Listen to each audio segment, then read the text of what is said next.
Welcome back to Nourished Inside Out, the space where growth gets real and self love leads the way. I'm your host, Aneta Walklaw, and before we dive into today's episode, I want to remind you of something powerful. You are worthy, you are enough, and you don't need to wait for permission to love yourself fully.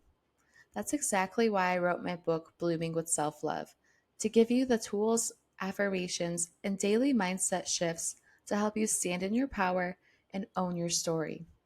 This book isn't just words on a page, it's a movement.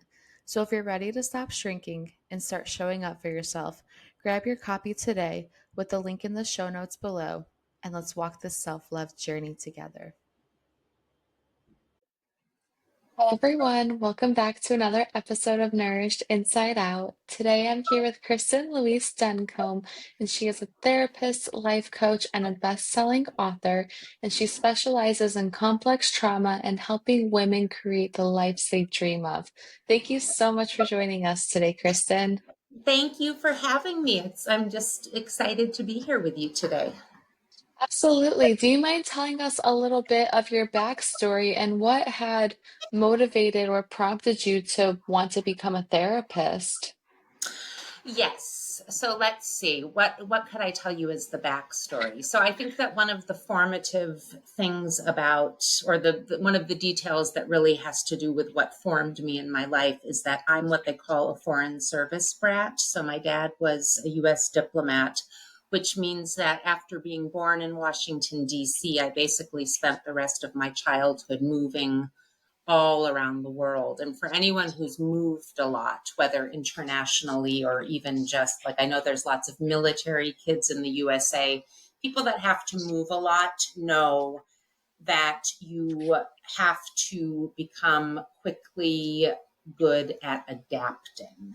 And adapting is not always easy. So a lot of us struggle with adaptation problems. So I think that for me in my life, moving so frequently and between so many different countries and different languages and interacting and going to school with people from so many different cultures, I learned to be really resilient, to adapt quickly, but to also recognize adaptation difficulties and how to work with them. And that was probably one of my entry points into wanting to become a therapist.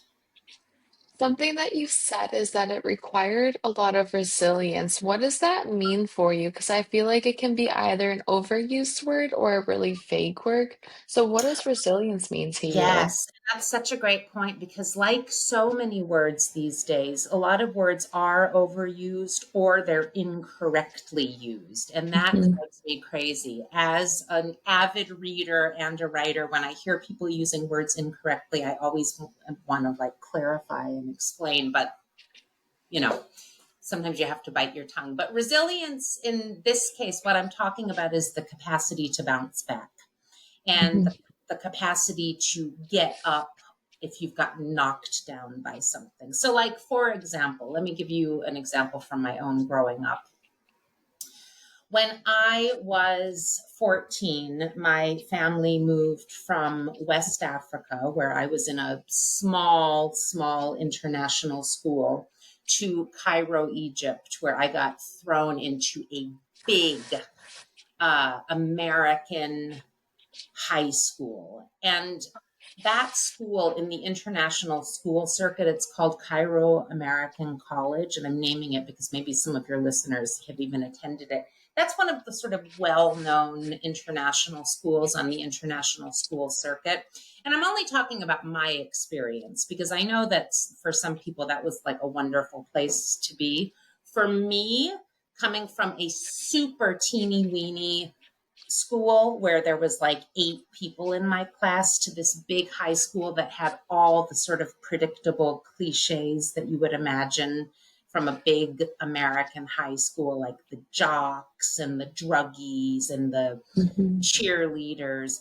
And it was intimidating. But what I was going to say is the night before the first day of school, so I started ninth grade there, a spider walked across my face and left a trail of bites. It must have happened while I was asleep, and it was the doctor that said it was a spider.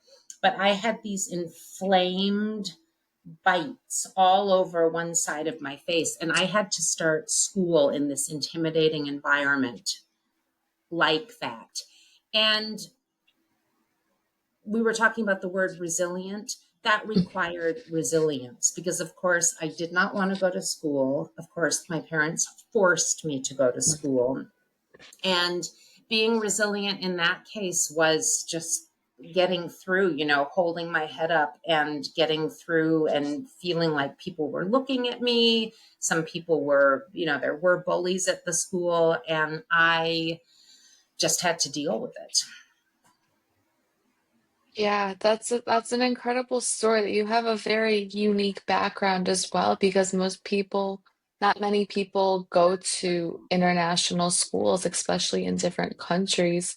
And the fact that you were not from there, what are some of the challenges that you faced when you were in school? Was it fitting in with friends? Was there a language barrier?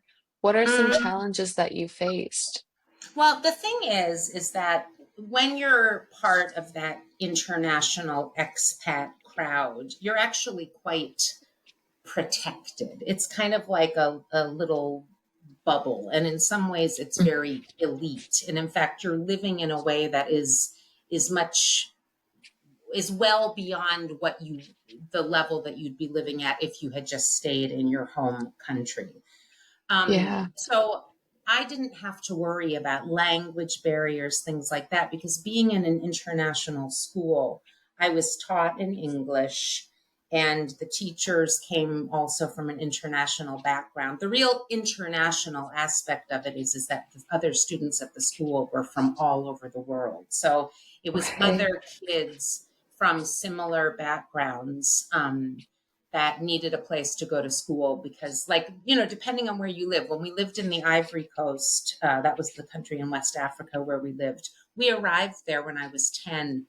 The language of that country is French. I didn't speak French when I was 10 years old. So I went to an international school so that I could be instructed in English. The language in Egypt, obviously, is Arabic. I didn't speak Arabic. So I studied Arabic at my international school, but most of the instruction was in English. From Egypt, we moved to New Delhi. Again, I didn't speak Hindi or Urdu, so I was in an international school where we spoke English. So that really wasn't the difficulty. I would say that the difficulties about being in high school were pretty similar to the difficulties that any high schooler has to deal with, and that's dealing with other kids and some of the tensions of trying to get along in what can sometimes be, high school can be a hostile environment. I didn't have a very good experience at my high school in Cairo, but the high school I went to in New Delhi, it was a great experience. And again, there might be something that has to do with being in a small school. I think the smaller a school is, the easier it's going to be to find, your people, and I think that there's just less capacity for kids to gang up on each other if it's a small environment. That's so Yeah. true. It's like you guys have each other's backs. Everybody knows everybody. Yes, So that exactly. makes things a lot more smooth. Exactly. Yeah, exactly. So, That's beautiful. Something that you specializes in is complex trauma. Can you yes. explain to us what complex trauma is and how it's different than normal trauma? Yes, absolutely. So, complex trauma, another way to say complex trauma is developmental trauma. And what that really refers Mm, to is the type of trauma that takes place. And we can talk more about what those types of traumas are that cause an impact on a person's psychological development. So, complex trauma is usually what arises after a child has undergone ongoing emotional, physical, or sexual abuse, as mm, opposed to an acute trauma, like, for example, a violent crime, a car crash. Imagine the trauma if you're in an avalanche. That's a sudden, acute terrifying experience that will traumatize you and leave you with post-traumatic stress disorder, but it isn't something that's going to necessarily transform your character development. And my specialization in complex trauma actually stems from going back to, speaking of formative things. So when I was a kid living in West Africa, over the course of a little bit longer than 2 years, one of the senior diplomats at the US Embassy, who was a colleague of my father, he sexually abused me and a handful of other girls. And not only that, so there was ongoing sexual abuse at the hands of a very highly esteemed community member. So, like, imagine the most popular guy in the community that everyone loved and looked up to with an important position. So, he also had a powerful role. Not only did he inflict sexual abuse upon me and 6 other girls in the community, but when it was discovered, the State Department, his employer, my father's employer, they protected him. They told our parents, who were incensed and devastated and outraged and horrified, you can imagine. The State Department said that Mr. Mulcahy, that was the name of the abuser, that he had diplomatic immunity because it was a crime committed in a third country. It was outside of the United States. And within the United States, where he was repatriated to, there at the time, this was 1982, there was no federal law against pedophilia, and therefore there was no crime to prosecute. So diplomatic immunity plus no federal law against pedophilia meant that the people in charge in Washington said, so we're just going to be done with this. So he was not fired. He was not prosecuted. And going back to, we were talking about my specialization in complex trauma. So when I trained to become a therapist, one of the things that I was interested in, obviously, is depression and anxiety and, some of the more typical things that people that train as therapists invariably end up working in, eating disorders. Why? Well, because I had dealt with a lot of these things in my own life. It took me many years to understand that the origin of my own mental health struggles had to do with the developmental wound that I was living with. And that is the fact that, between the ages of 10 and 12, I was sexually abused on an ongoing basis by this middle-aged man.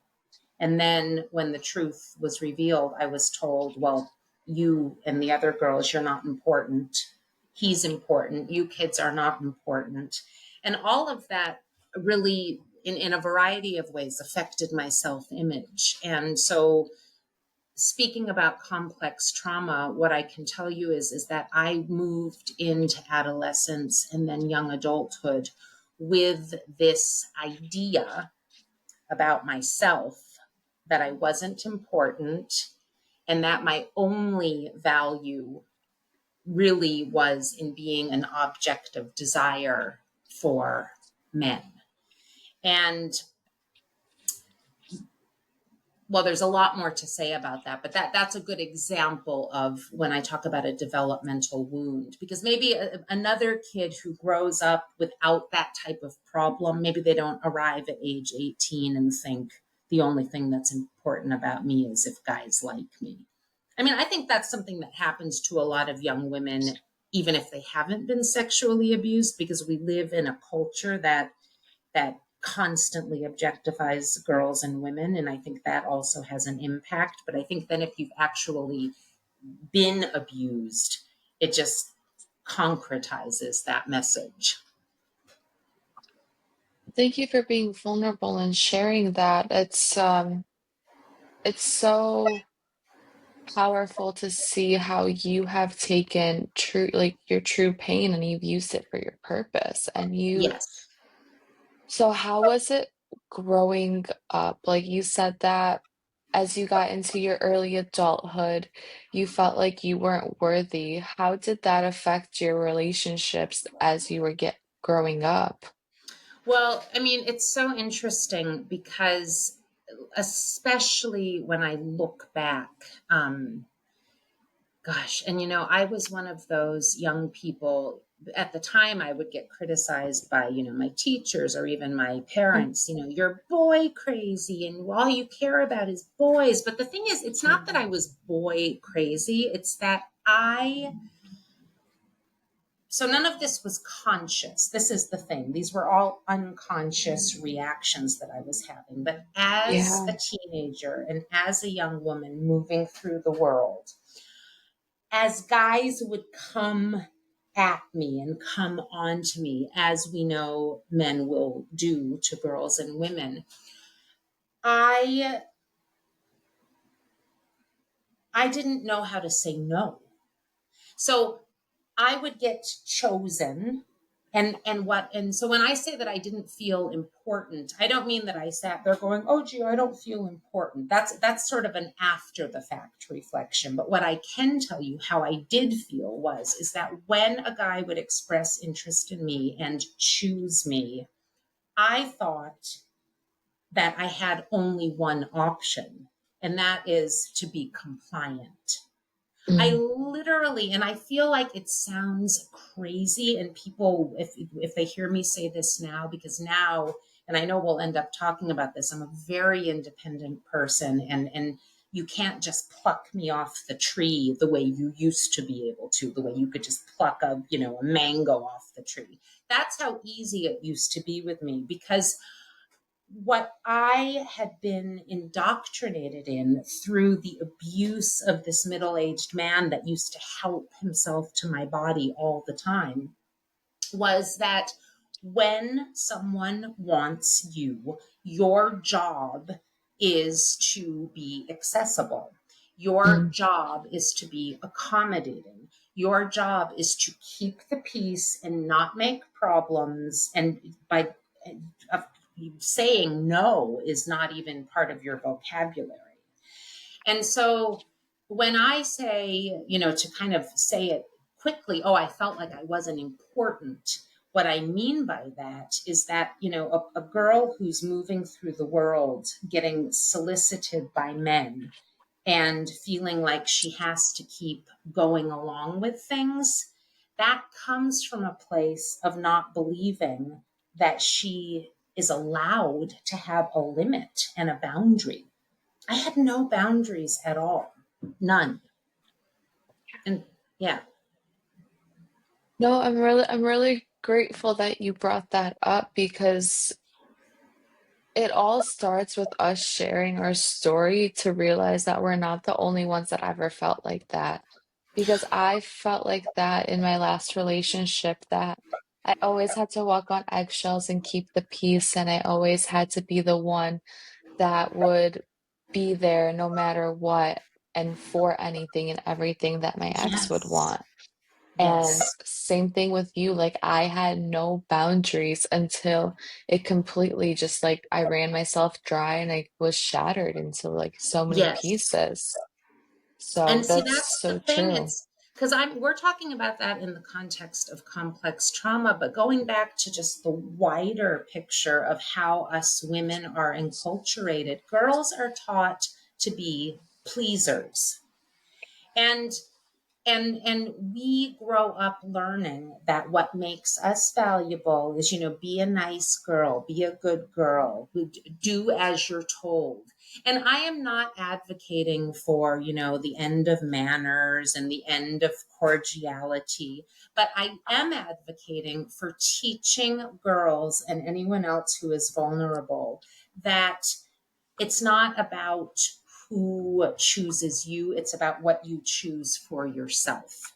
And that is a major switch, because I think what you're actually, have you been following the trial of Sean Combs and the what's his name, the singer who's now, he was filmed beating his girlfriend up in the hallway of that hotel. And now there's this big trial going on. And what the defense attorneys have been arguing is that she was complicit in all these abusive sexual acts that he made her do with male prostitutes, etc. Because if you look at their text exchanges, she said so many things like, "Oh yes, I can't wait for tonight," etc. But what she argues is, I was doing that to keep the peace. I Yes. was doing that because he was paying for my rent, and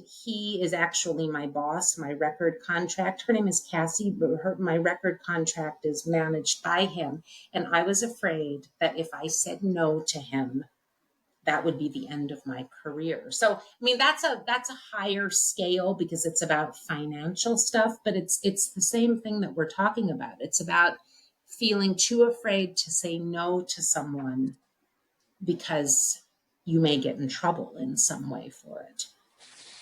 Absolutely. I've felt like that so many times as well. For example, like it's just like the little things like you want to keep the peace because you also don't know how that person can react. And that Yeah. can be a scary place as well. I think unhealthy or abusive relationships can be complex as well because you don't know how that person is going to react when you start stepping into your power and you start setting boundaries. Like I remember when I said, "Hey, like, can we put a boundary or talk about this situation?" Immediately it backfired and told me I was disrespectful. Yes. I agree. Yeah. And so then when he said that to you, did you back down? Yeah. Yeah. Because, see, there's a name for that. That thing that we're talking about, that dynamic of accommodating and pleasing and trying to keep the peace, that's called fawning. So, Mhm. fawning is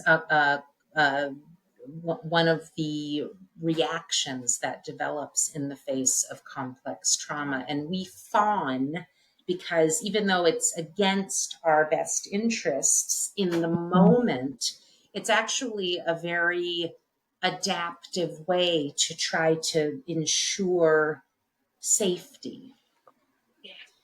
So it's a strategy that, on the one hand is what we use to survive in abusive emotional situations, but on the other hand it keeps us trapped. So it's very complicated. Absolutely. What were some critical elements for you to recover from complex childhood trauma?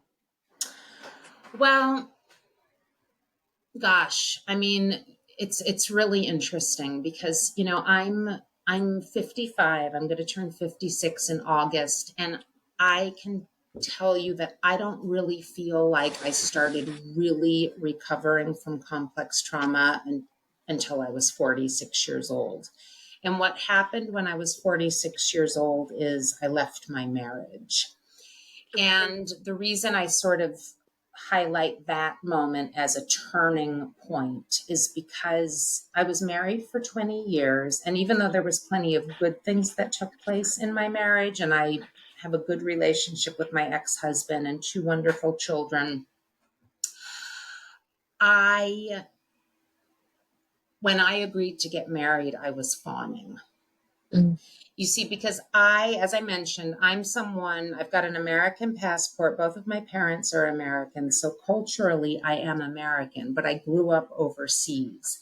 And when I was a young woman in graduate school in New Orleans, Louisiana, I met this man who was older than me, who was not a US citizen, even though he was in the United States for graduate school. He was an Argentinian doctor, and we fell madly in love. But the only problem is that he hated slash still hates the United States.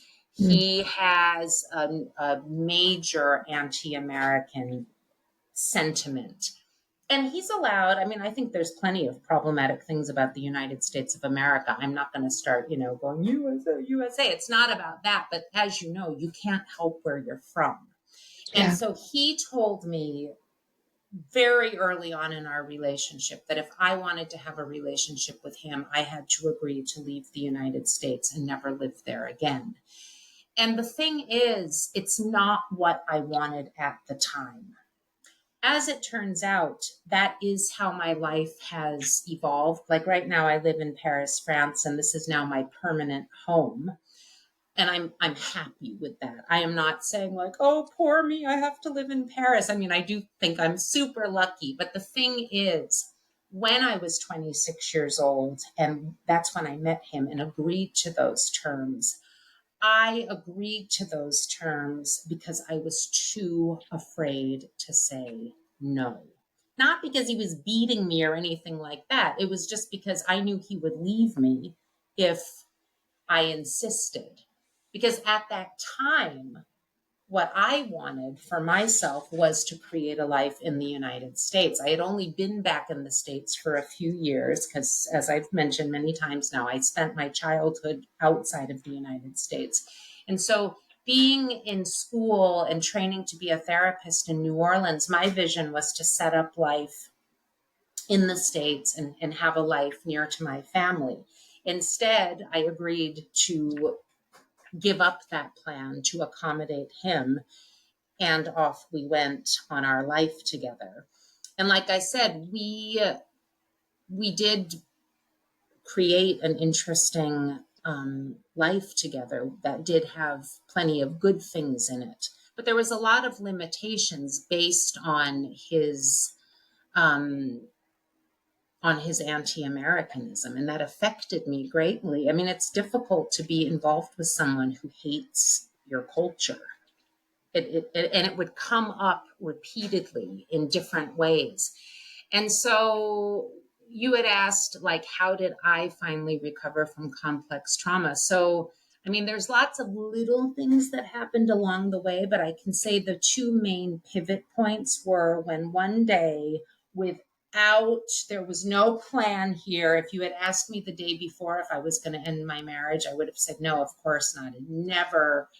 It happened very spontaneously, but we had another sort of infraction that had something to do with him hating the United States. And I said, you know what? I can't do this anymore. I want to separate. That was the first step. And we did separate. But then after I got out of my marriage, for the first year, I was just sort of paralyzed and trying to figure out, like, oh my God, what am I going to do? But then when I started dating again, when I went into marriage, internet was barely a thing when I went in at 26. And when I came out 20 years later, we were in full internet land with Tinder, Bumble, all of that stuff. So next thing you know, I'm getting onto online dating and I start meeting all these guys. And instantly, at the ripe age of 47, 48, when I really started dating, all of a sudden I was making all the same mistakes that I had made when I was a younger woman. I was doing all of that exact same stuff. I was getting chosen and then going along with it because I felt like, oh, well, if you like me, then I should please you. I can't bear to disappoint you. I can't, you're sending me all these flattering messages and how can I disappoint you? My job is to be as wonderful as you keep telling me you think I am, even though you don't even know me. And you can imagine. So what ended up happening? I got involved with all sorts of guys that were not good for me. Some of them were just like terrible jerks. Some of them, it just wasn't the right match. But it took me like a couple of years to start realizing that I was stuck in this mentality of being a kid who felt like she couldn't say no. Yeah, I was working with a therapist at that time who asked me a lot, like, why do you feel like you have to appease people? Like, why do you feel when you don't even like someone that you have to give them a second date? Why do you feel that you have to kiss someone goodnight even when you find them unappealing? And I just kept saying, well, because I don't want to disappoint them. And she'd say, why? What do you want? And that was when I really started realizing, like, oh my God, you are so stuck. You're so stuck in that mentality of compliance. Yeah. How did you break free from those limiting beliefs of what you once believed about dating and relationships? And then when you left your marriage, you got back into the dating pool and you realized you were doing the same habits as your old self would. How did you break free from those limiting beliefs? Well, you know what? How I did it was step by step. And what I mean by that is, because we're talking about this now after the fact when it's all kind of neatly packaged. But while I was in it, it was literally um, making mistakes, but having self-awareness about it. Like, it was very, very useful to be in therapy at that time. Well, I'm still in therapy, but I've moved. So when all of this was happening, I was living in Switzerland. That's the last place I lived with my husband. We were in Switzerland, and then I've since moved back to France. But I worked with a psychoanalyst. She was my therapist, and I had weekly sessions with her. And I would go in with this material, like, I'm sure she thought our sessions were just like completely kooky because, it's that duality that you live with. I mean, I'm otherwise a smart, successful person, and I had a successful therapy practice myself. I'm an author. I'm a mom. It's not like I have a totally dysfunctional life. Everything was very functional, with the exception of this one part of my life, me interfacing with men. Men where there would be, I don't mean like any guy like at the grocery store, but I mean someone that there was the potential for a romantic or sexual connection with. And so I say step by step because I would go into therapy on a weekly basis and be like, okay, this is what happened this week. And she would question me and I would defend my actions. But bit by bit, she started helping me realize that I was stuck in the mentality of a 10-year-old girl who thought that Mm, she had to do what the adults say. It's like I had assigned the role of adult to men, and myself I was seeing as a child. And I started practicing, in little baby steps, saying no and taking back my no, learning to say no in big and small ways. No to, I don't want to go see the Star Wars movie, to no, I don't want to spend the night with you. And then the big one, no, I don't want to have a second date.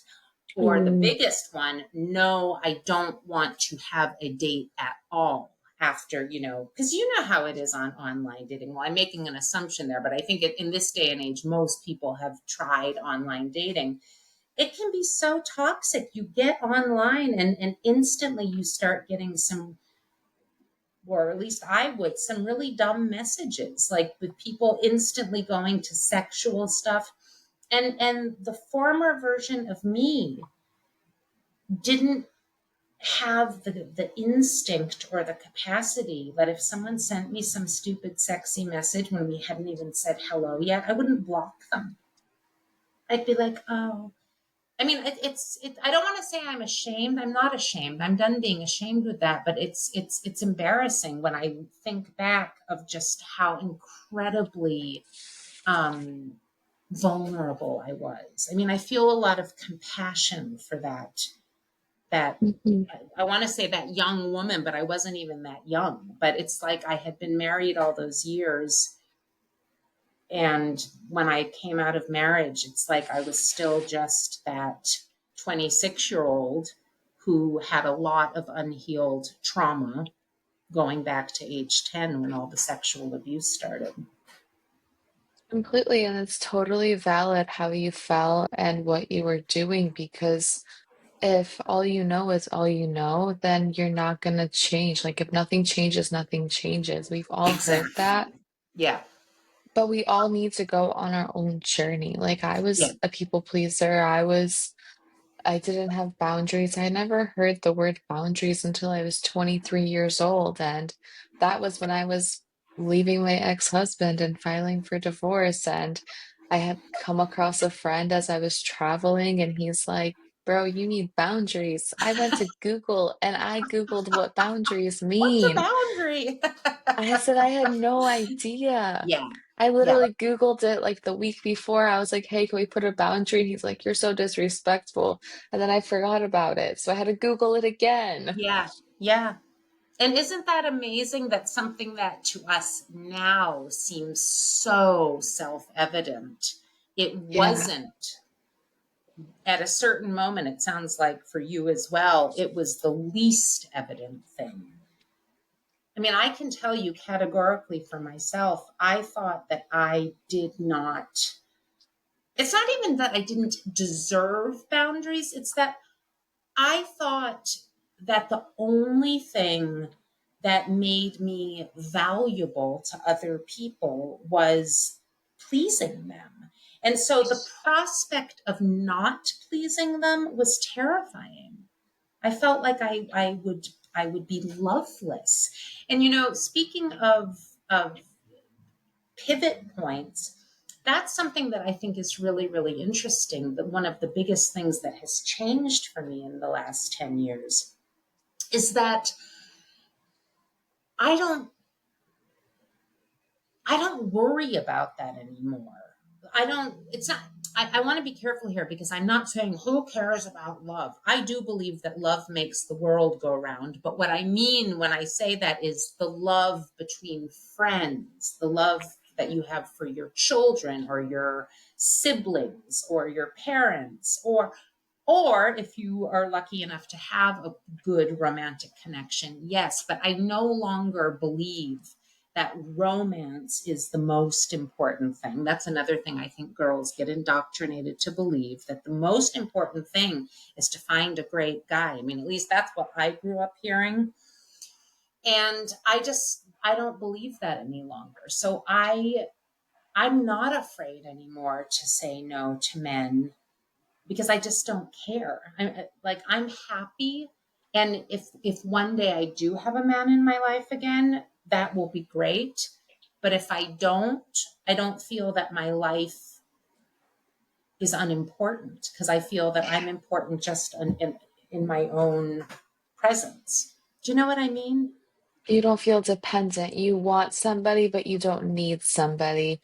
And I think Exactly. that's a big distinction factor is, it's so interesting because after I left my ex-husband, I would like make some friends along the way. And even if they were girlfriends, like I had this one roommate, she would always say, Aneta, you haven't gone on a date in a long time. Do you want me to set you up with somebody? And I'm like, no, like I'm happy and content by myself. Yeah. Like Yeah. if I want to be with somebody, it's because I want to, not because I need to. And that's Right. a really big different factor. Yes. Exactly. Yeah. Exactly. And What and piece I of advice, yeah. sorry, what piece of advice would you give to somebody who is struggling with their self-worth or setting boundaries in relationships and really understanding that they don't need somebody, but they would want? Well, and that's exactly what I was just going to say. It's so interesting because I find that the conversation, or one of the conversations that I have so regularly with both clients and with friends, um, namely women friends, because I don't know. I mean, certainly some men have this problem as well, but I have more women in my life, so I don't feel that I can really speak to like what the average guy goes through. But I feel like I'm constantly talking to women about developing that muscle, that emotional muscle within that allows you to enjoy your own company, because I think that is part of the thing that gets us into trouble. When if you are terrified to spend any time by yourself, then that means you have to constantly be looking for someone to accompany you whether a wrongly matched romantic partner or just hanging out with friends that maybe you don't totally enjoy. In French, there's an expression that it's better to be alone than poorly accompanied. And I love that expression. There's also an expression which is hell is others, and I love that too. But I'm saying that a little bit more tongue in cheek. But I'm firmly advocate for only spend time with people that you really enjoy. And if people that you really enjoy are not available on a given day, go out and enjoy the person that you should be married to, and that's yourself. Go to the movies on your own. Go out for lunch or dinner or coffee by yourself. Take a good book. Take a walk. Don't be afraid to create the life that you want, even if someone isn't around to accompany you. But whatever you do, don't fill your time up with people that you don't really want to spend time with, because that is just so exhausting. And so I feel like I'm constantly having that conversation, because that is not something that is easy for a lot of people. I love that. Thank you. And I also wanted to ask you, you wrote a book, so can you tell us a little bit about your Yes, book? yes, thank you so much. I've actually written 3 books, but the book that I would like to talk about today is my most recent book, because it has everything to do with what we are talking about today. So this book, I've got it right here, is called Object. And so it's a memoir, and what object refers to is this thing that I was saying, that I, as a result of the sexual abuse and then the way the State Department protected the abuser, is that I moved into adolescence and adulthood seeing myself as an object of desire for men, seeing myself as an object as opposed to seeing myself as the subject of my own life. And so this book, Object, is about the abuse. It's about what happened. It's about the US government cover up.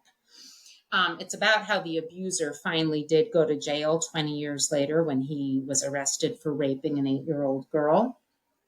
But the book is also about moving out of objectification into seeing myself as the subject of my own life. So it's about those years post marriage and all those crazy dating experiences I had, and how I learned to say no and to have a boundary. Something that I love about this book is that, so for me, the title was always Object. But some people, when the book first came out, it came out in August of 2024, some people wrote to me and were like, oh my God, that's such a great title, Object. I object. And I was like, no, it's not I object. It's object, but it's such a great play on words. That was unintentional. I didn't do that on purpose. And in fact, it hadn't even occurred to me, but I know now that some people think that the book says, I object to objectification, which is also true. I do object to objectification.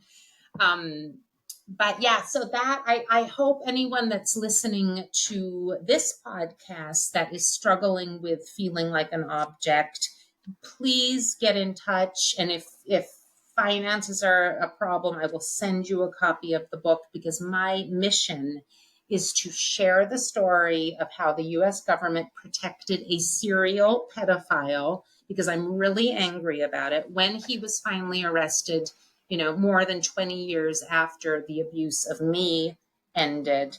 There was so many victims that came out of the woodwork. By protecting him, they paved the road for him to continue abusing and raping young girls for 22 years.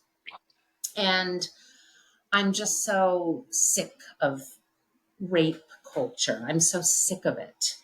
And so I'm really on a mission to to share that story, but I'm also on a mission. I yearn to help girls and women feel like they can be the subjects of their own lives and not the objects of men's lives. It's so beautiful. Thank you for sharing all of that. Kristen, it's been such a pleasure and honor to have you on today. Can you tell Thank us, you. yes, can you tell us where can people stay in touch with you and support you and your work? Probably the easiest thing, as usual in this age of Google that we live in and internet, is to just Google me, and there you'll find. I mean, if you Google Kristin Duncombe or Kristin Louise Duncombe, you will either come to my Instagram, where I post tons of pictures that come from the years that this book covers. You can find my author page. You can find my website, kristinduncombe.com. And if you go to my website, you can read about my books, my therapy and coaching practice. You can also find my email there if you want to write. So, yeah, I'm easily Googleable. You can find me on Google. And then what does it mean for you to be nourished inside out?